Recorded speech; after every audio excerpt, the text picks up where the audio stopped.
Hello, I am Dayo Olujuwon. Welcome to State of the Nation on Aspheric TV. State of the Nation is a program initiated by Aspheric TV to enable individuals, agencies, government parastatals, and private organizations highlight their achievements and plans in their various organizations and how it affects Nigerians. This is where we discuss and tackle critical national issues. Our guest today is the Managing Director of Railway Engineer Fidet Okhiria, and we'll be discussing about vandalization and rail tracks completion in Nigeria. Stay with us. Good morning, and it's a pleasure being here. How are you doing today, sir? I'm okay. Yes, sir. Recently, there have been reports on rail tracks vandalization. 5 suspected rail tracks vandals and 2 trucks loaded with locomotive rail tracks sleeper were recovered in Kaduna recently. And this is not the only recorded case. So what's your view on this? It's frustrating and embarrassing that Nigerians could go to that extent and start vandalizing their own property. It's just like you building your own house and start vandalizing it. What we are doing, we are not doing it for ourselves. We are doing it for the people of Nigeria. And I expected a reasonable human being to take care of his own property. So, but it's unfortunate that the culture of Nigeria that used to be very good has turned upside down. I remember those days, people used to keep their way on the road, and people will buy and drop the money, and they will make the money. But these days, people just see government property as nobody's property, whereas it's our own. And now that the government is serious about developing the rail, and they should be encouraged and not discouraged, and frustrate us out from the present development that is ongoing. So I believe maybe something was wrong, and with this that has happened, attacking a standard gauge modernized track is at the peak of madness. So this thing took to a new dimension during the lockdown. People just descended on the track when there was the staffs, this stay-at-home order and whatnot. By the time we came back, we couldn't commence operation immediately because we have to, apart from the normal way that we need to inspect the track to ensure that it's fit, we discovered that some vandalization had taken place, and that was mostly on the narrow gauge. And to that magnitude, especially in Nasarawa, Lafia, Benue, Otukpo, Makurdi area, that it became, even in Otukpo, it became a community affair, that the villagers just descended, or the town descended on the track. But however, what we did is to approach the community, and we give them some incentive so that they will protect the track. But in some place, unfortunately, those people we contacted, that through they brought their vigilante, became also part of the vandals. So I think what we are trying to do is to ensure that we let the people understand they should change their approach or their view on government property, because if you vandalize it and because you still want to operate, we replace those items. That money that is being spent to repair and replace those items would have been judiciously used for expansion and getting to other places. So, but if like the Itakpe dash Ajakuta that was vandalized, it's going to cost us money to replace them, and you just look at the surface of the vandalized track. Let's look deep. It can result to an accident, and it can lead to a lot of death, because For instance, you have a train coming carrying passengers, Yes. and it's carrying close to 1,000 people, and without the knowledge and the driver ran into such a track situation, it will call what we call not just derailment, but capsizing the train, and you don't know the magnitude of the injuries can even lead to fatality. So let our people know this, and you don't know who is on the next train. Yes, yes. It could be your father, it could be your mother, it could be your brother, it could be your sister. And if you talk of the freight, like what happened in Kaduna, where some trips were removed on the track, and the water pipe for Kaduna State within the Kaduna town, we have moved successfully from Apapa to Kaduna, and it will stop to be uploaded in Zaria. And this thing happened. About 6 wagons capsized, and the pipe were scattered. And in the process of trying to recover it, our crane also capsized, and we are still to recover from it. And it's going to cost us money and repair the wagon so that we can continue using the wagon. And you have to calculate the cost because more than 2 trains would have passed, but no train has passed since it happened 2 weeks ago. We are still finding a way to rearray the wagon and fix the track. So it's frustrating, as I said earlier, and our Nigerians will consider that it's not Engineer Okhiria's, it's our own. It's not Mr. President, it's our own, and it's not it's not the minister's. All these things we are doing, we are not doing it because we want to benefit. We want to do it because the entire Nigerian population will eventually be the people that will benefit from what we are doing. Well, in Nigeria, they put a question to you via SMS. Yeah. Without. On my own understanding, this rail vandalism is related to their staff salary costs. Railway staff are the poorest civil servants in the Ministry of Transport. Now, are you in any way suspecting this is an inside job? This we are arrest solely and some they are not getting salary. 9 months, 6 months, 3 months. Now the salary come as when due. And what percentage of Nigerians that are doing this that have been lucky to have this government work? If I advertise today, I'm sure I'm going to have 10 million Nigerians are applying for the same job. So to say that is the least, not that we are working on something to see how we can improve, because the condition of work in railway is not the same condition of work in the ministry. That's what we should look at. But it's not enough. You have bad people. That is just all. I've worked in this system for over 30 years. I never thought of analyzing anything. But do you think this can be an inside job? It's not fully an inside job. It's possible. As I said, we have arrested some staff. Even some police have arrested some policemen involved. Some soldiers have been arrested. Some civil defense have been arrested. It's a big cartel. You see, what do they do with it? What I'm telling the security agents that, okay, good, we have over 180 people arrested and in different custody and being prosecuted. Some have been sentenced, some have been reminded by court order, not police.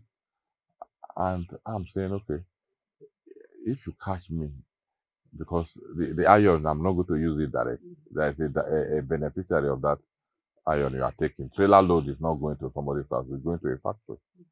So why would you investigate and see the company? Because they are the sponsor, as far as I'm concerned. They may have empowered them. Somebody who will the person who have money it was due to the staff who they went to work in the morning to do the normal inspection and see if there are faults. Normally we have a section of 6 kilometers that some staff will cover a day by foot to make sure the track is safe. And when it was during that time that they discovered about 260 meters of track have been cut. So, and the staff reported, and the maintenance staff had to quickly to ensure that no operation was affected. And fortunately for us, where they did that, we have multiple lines that you can switch to. They're able to quickly check and switch to another line. That's why the operation was not affected. If it was unfortunate that it happened where we have a single line, then maybe for 2 weeks we will not be able to operate the trains. We start looking for mix of facing the track. So it's only a foolish man that would think, I'm working here, I want to remove the track and sell, and you expect that money to be useful. As a person, I don't believe any money getting in like shortcut. It really just be like a sort of a taste of a pineapple. You cannot use for a good thing because the way you get it, the way it goes. So that's why I always advise people to make sure you earn what you work for what you earn. That is the only thing to be meaningful to you. Because if you get it cheap, it will also go very cheap. So I'm not saying that stuff because for me to come to your house, somebody in the house has to show me where those things are kept. So now, moreover, now that we are into construction, we have a lot of people who have been engaged that are now know how to work on the track. And if some of them have been, the construction is finished and they are idle, they can also come back to the track. So I'm telling the security element to start looking deep, not just arresting somebody on the road with rail, but you'll be able to say, where are you taking this rail to? That is the way to do it. Okay, a lot has been achieved by the government in its attempt to revitalize railway transportation despite the dwindling revenue and other unforeseen challenges like COVID-19. Sir, can you explain to Nigerians how these achievements came about in view of the aforementioned problems? So it's just selflessness. The main thing is selflessness by our leaders, the president, the minister. They've been selfless and as transparent as humanly possible. By that I mean, if they were not selfless, if they were looking for individual gain, we will not achieve these things we have done so far. And those of us working with them try to follow their footsteps to ensure that we are also selfless and also knowing that when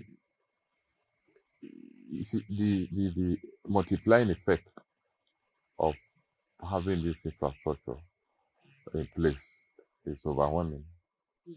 So when you is quite more outshine the immediate benefit Mr. A, Mr. B may derive from it. If you have a working rail, a rail is such a way. We are talking about close to 120 years, the one the colonial masters, before Nigeria, and we are still managing it. Do you understand? Yes. So if you now have a modern track with a modern system in place, and we do this, my children will not, or not say my children are already grown up. My children's children will not be thinking on how to build a rail. Yes. They will have to make better use of it. And you will not repeat it, and that money will be used for other things because you already have it. Sometimes I cite the UK.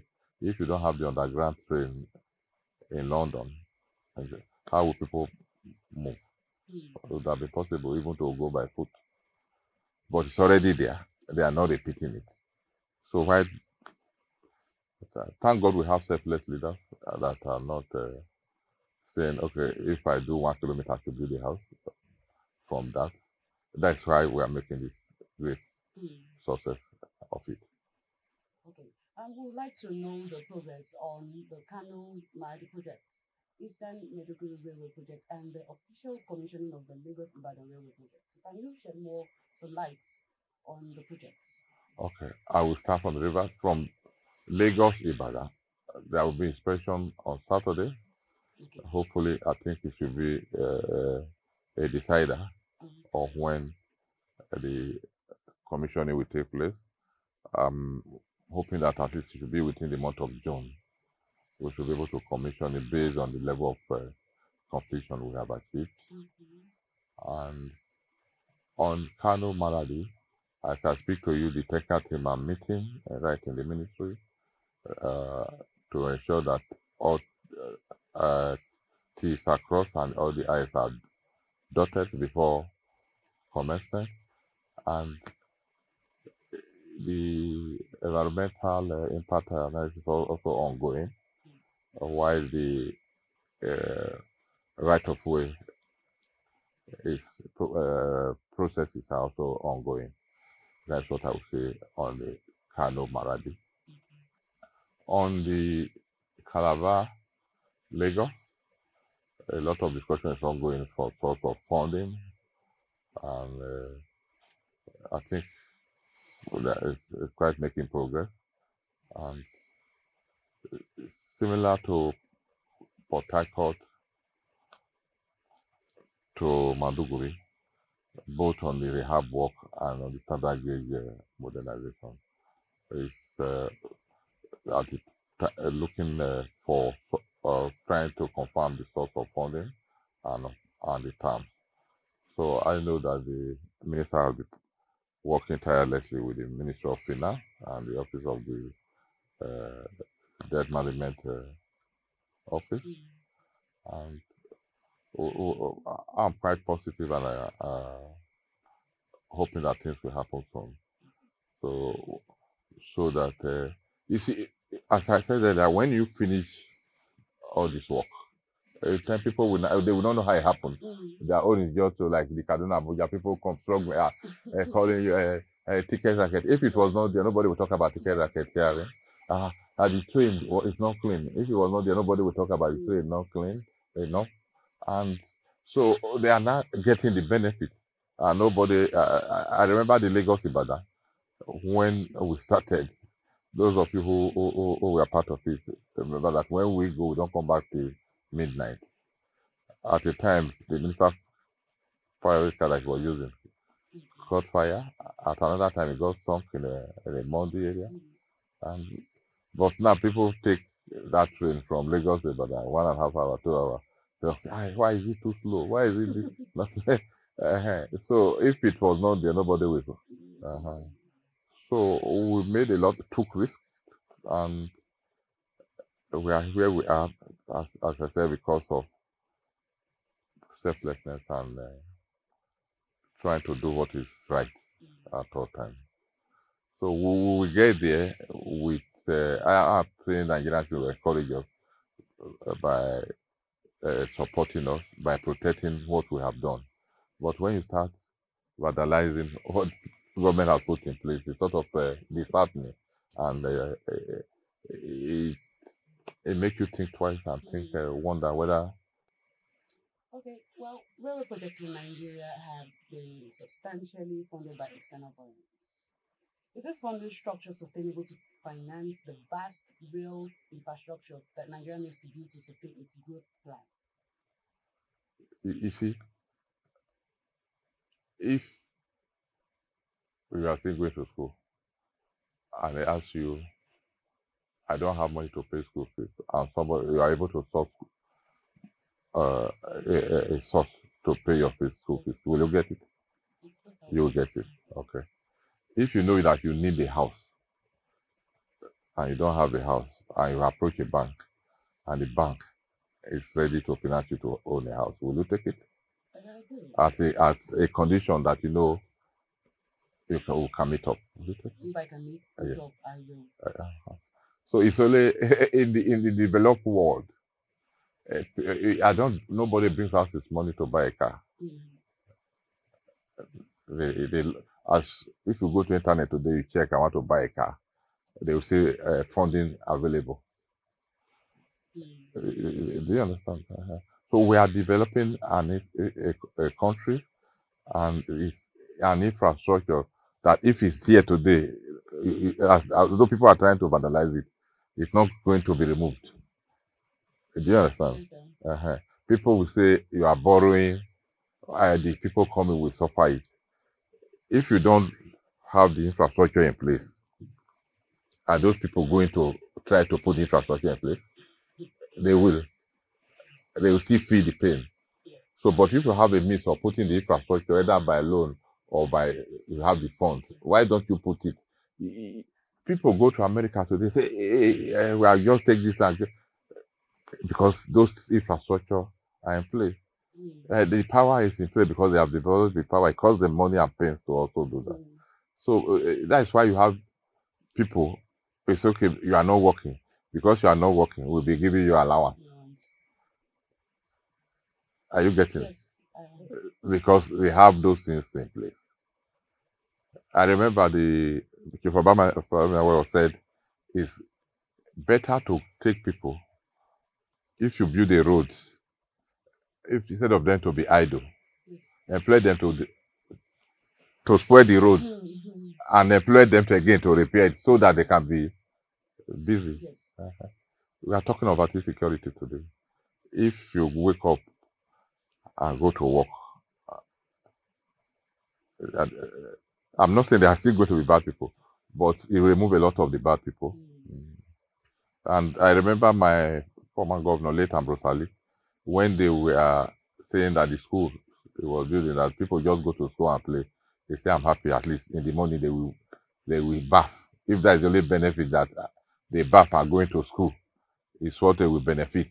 If they whether there are teachers not in the school, at least they will bath that day, unlike playing football or two. So that's how a country will develop. So if we have a source of borrowing and we have a means of borrowing, and not saying that you borrow and Nigeria no longer exists because you borrow, and which we have experts who negotiate. I'm not an expert in finance, I don't dabble into it. But if you talk about railway operation, railway construction, I'm an expert. I can challenge anybody in the world on that. But in financing processes, I don't dabble into it. I think it's good to borrow. And what people don't understand, when you say you have infrastructure, the whole infrastructure is not business. They understand. It's just these people trying to make it sweet because they've gone to business school. If when you want to build a house because you don't want to be sleeping outside, it's not because you are comfortable. You are building that house so that you and your family can live in it, so that the money, not that it's readily available, but you struggle to build that house, not because you want to make profit on it. Those who want to make profit on it build and resell. But if I'm building to live in it, you cannot quantify it in naira and kobo. So also, if you are building an infrastructure, you are building power, you are building rail. That's what most times would make you say, okay, what is the profit margin? You can't quantify the profit margin with the peace of mind you will have using that infrastructure. If you have power in place working, with the peace of mind you will have by not saying my generator has gone bad, I'm going to buy diesel, I'm going to do this. You can't quantify that in terms of naira and kobo. These 2 days when there was strike in Kaduna, when we couldn't run, people were calling me, having, why do you not run? Try and run, try and run. I said, okay, are you feeling it that we are not running? So thank God today we are going to start operation again. So those are the things. You don't quantify those things. You can never meet up the cost of either consulting and operating it. It's not for naira and kobo benefit, but for the benefit of the entire people. The industry will grow. The rub off. You see, you do now. You see how many people have cited their either warehouses, and it was not like that 5-6 years back. It was not like that. Do you go to Rigasa? It's long I've been to Rigasa, but they even told me that there is something like a lounge in that place and a big shop in front of Rigasa. I know the first time we went to Rigasa to break ground during November, a good luck, we ran away. We couldn't break the ground because of fear of insecurity. We ran away. They just whisper to us, uh, leave, leave, leave, leave. Then we leave. We were not able to break because they said the place is not safe. And when we started, people were saying, the place is not safe. But to this, it will soon be the heart of Kaduna. So as such development, people have started developing things. Even if you are selling soap, selling tom, it has generated some opportunity for other people, for people. Those are the things you look at. What we encourage somebody to have build a factory is what means am I going to take my product to the end user? And the easiest and cheapest way to moving a mass production is rail. So, so it's quite worthwhile to borrow and do these things. It's worthwhile. That's just what I'm trying to. You don't postpone the doomsday by not doing it. You just have to take the risk. You just have to. There's no risk. You just have to do it. Nobody will come and take Nigeria over. Okay, if you say they take Nigeria over and it's even better for it, what is the issue? What is the problem? So if we build the rail and Chinese say you are not able want to run the rail, are they going to build their citizens to be riding on the train? No, they are not going to be. It's still Nigerians that will benefit on a good service. Uh-huh. Would they say, okay, they want to be president of Nigeria? Or no matter where you borrow from, would they say, I want to be president of the best they can do is, okay, we run to recover our money. And they are not going to bring Chinese to, it's still Nigerian they will employ. The only thing is that they will manage it and ensure the train run well. People benefit from it well. And Nigerians are doing it. We have experience of running operations or running trains. And we are doing Kaduna Abuja. It's close to 6 years now without any serious issue. So, Well, of the truth, this administration should be commended for its work towards linking all the states by bell. No. Well, sir, you are the managing director of Nigerian Railway Corporation. Do you think we have the capacity to maintain this? Do you think we have the capacity to maintain? Because, of course, it's quite great in having this modern infrastructure. Wonderful. But do you think we can maintain it? why can't we maintain it? What is it? Maintain. You see, I went to school. You went to school. You have many Nigerians. You have many engineers that I do not work. I would say, unfortunately, in Nigeria, we don't have a place where you say you study rail as how do I want to put it now?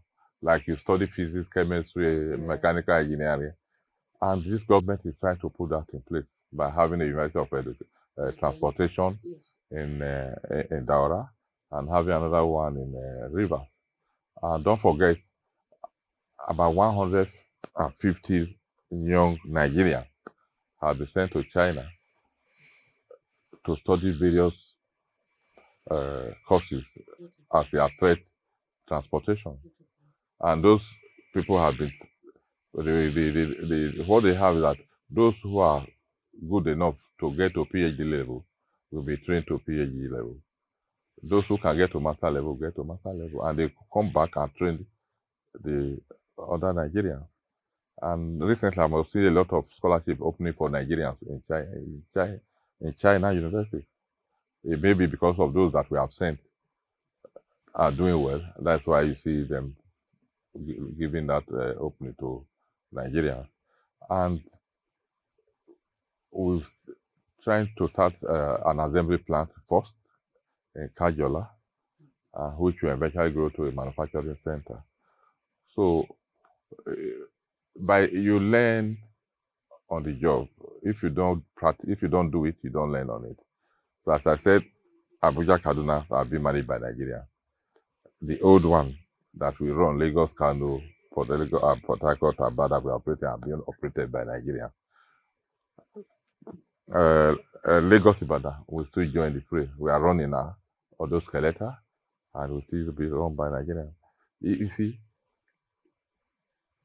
the issue is that if you don't fund the system, it will collapse. Not the human, not you have to have a deliberate plan to ensure that the relevant spare parts, if it's say, okay, your car should be serviced every 6 months, you have to service it.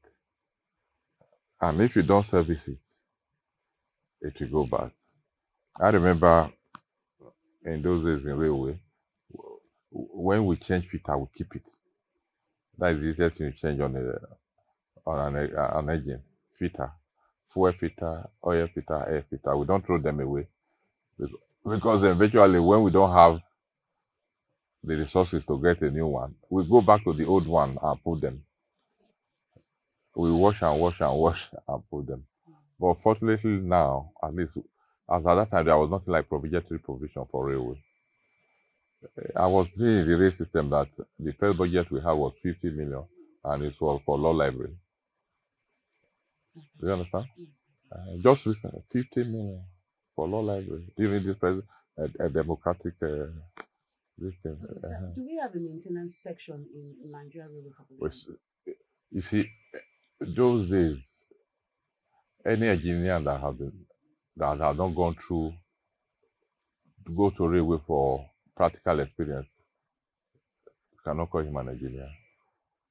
You had workshops in Lagos, Enugu, Kafanchan, Zaria, and we have what we call the small running sheds all over the place.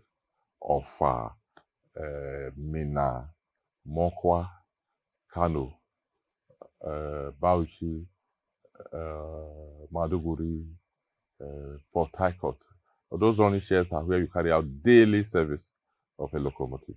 You see, if in the rail industry, it's just like the airline.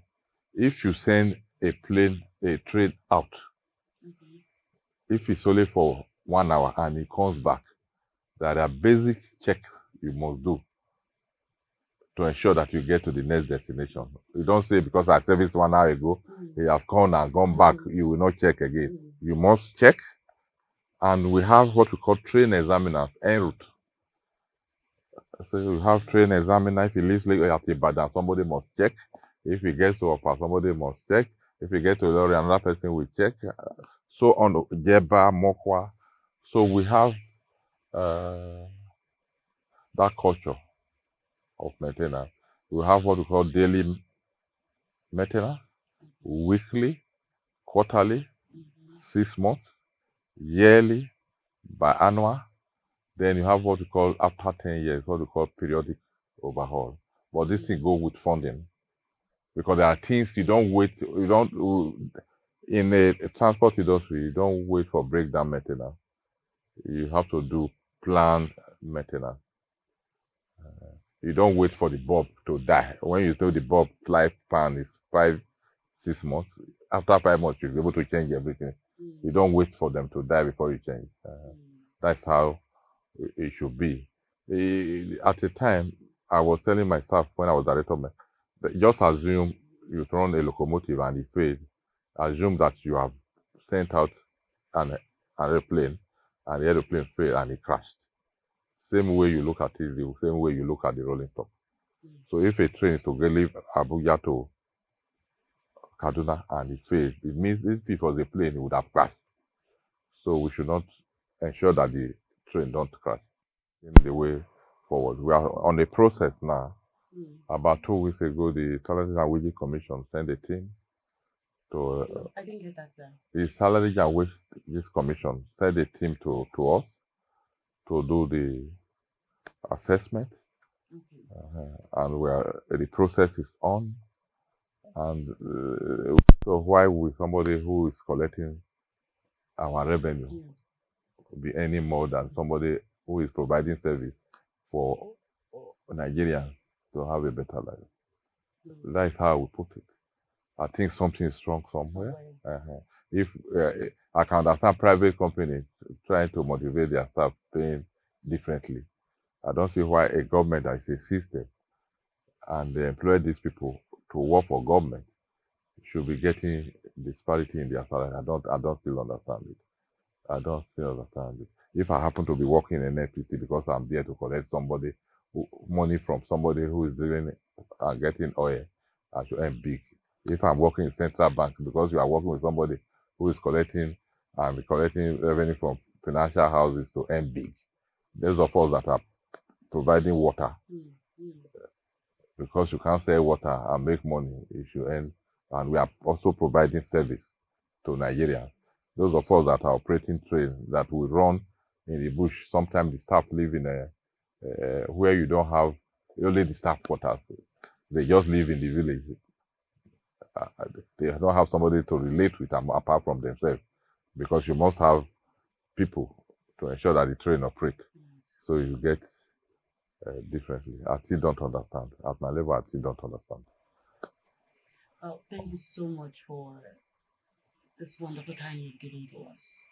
Thank you for this privilege. We can't take that a privilege. Thank you, sir. And thank you, viewers, for staying with us on State of the Nation on Aspect TV.